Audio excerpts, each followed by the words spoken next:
Welcome back to another edition of the Throws Doc Podcast. I'm your doc, Dr. Charles Urferna. We're writing scripts to cure your throwing ailments. The ailments we're going to talk about today are being passive in the circle.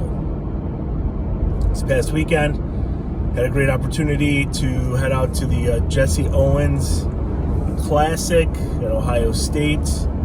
Beautiful track, beautiful facility. Really, 2 beautiful days of competition. Weather was a little suspect for the men's hammer. Besides that, it was really great days to throw for the athletes. Went out there with Dylan.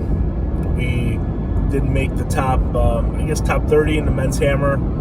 Cutoff was around 55 meters, so just barely missed it.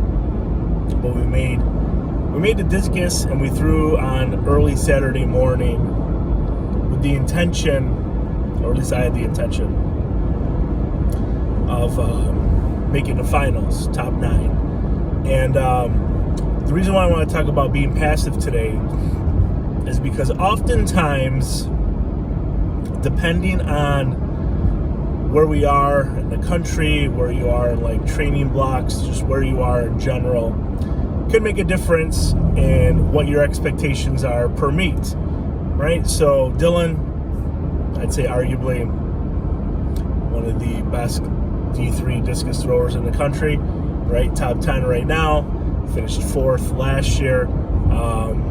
So I can say that I think he's pretty good. And pretty much this season, with the meets that he's competed in around Rochester, Northeast, our average, margin of victory has been about 8.5 meters, right? Some meets in the discus are a little more, some a little less, but we're, for the most part, throwing pretty well compared to the competition.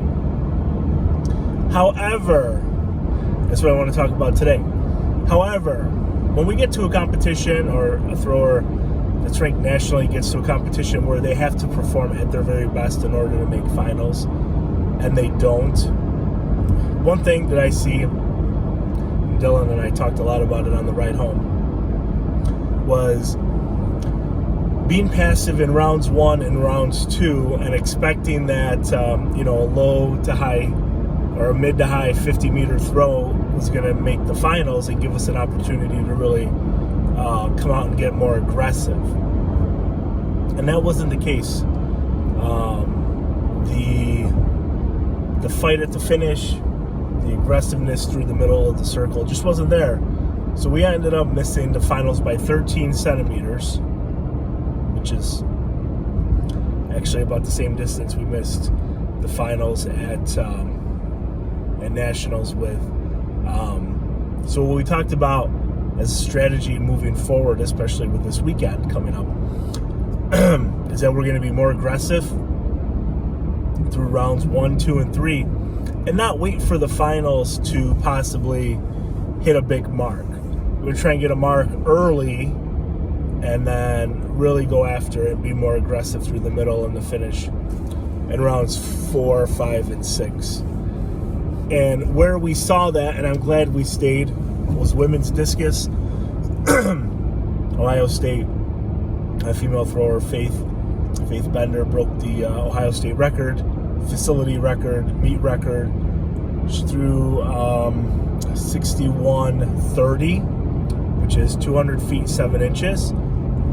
She's a sophomore in college, and she beat second place Olympic finals, Olympic trials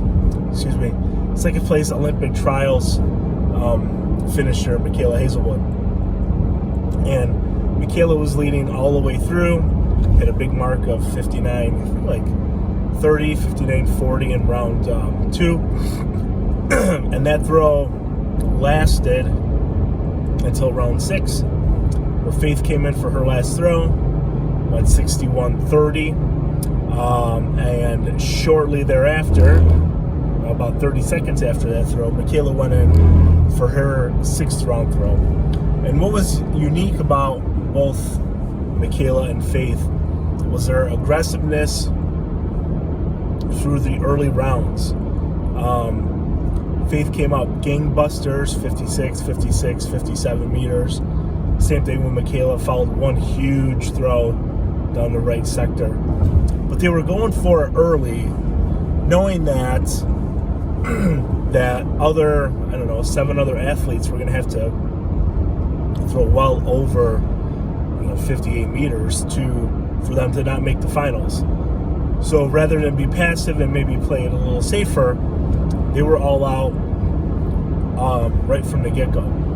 So on our 5-hour, 6-hour drive home, that's what Dylan and I really talked about, is that rather than being passive and waiting for finals to really get after and try and hit a big throw, with the strategy, what we're going to try and incorporate anyway, moving forward, excuse me, is being more aggressive in rounds 1 through 3, and really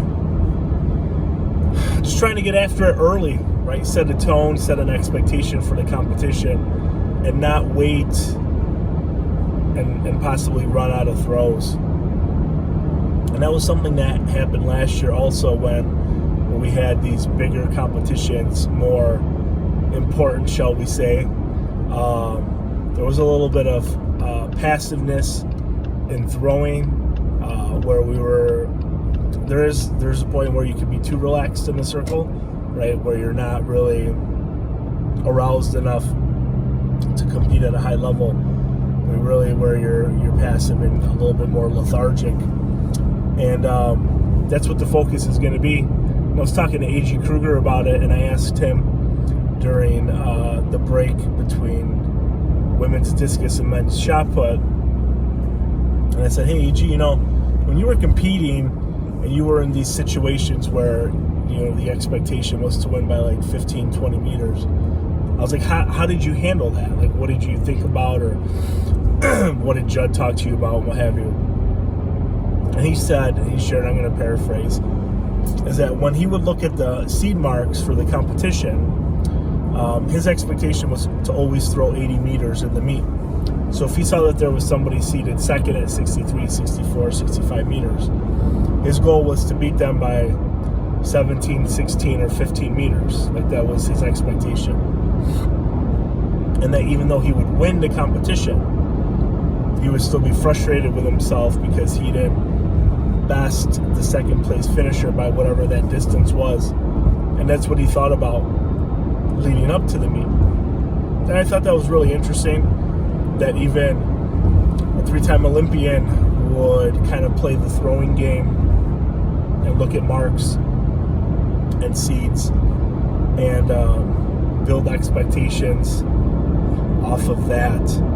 So that's what we're going to try and do these next couple weeks. Really, Nationals is a week, or a month rather, out right now.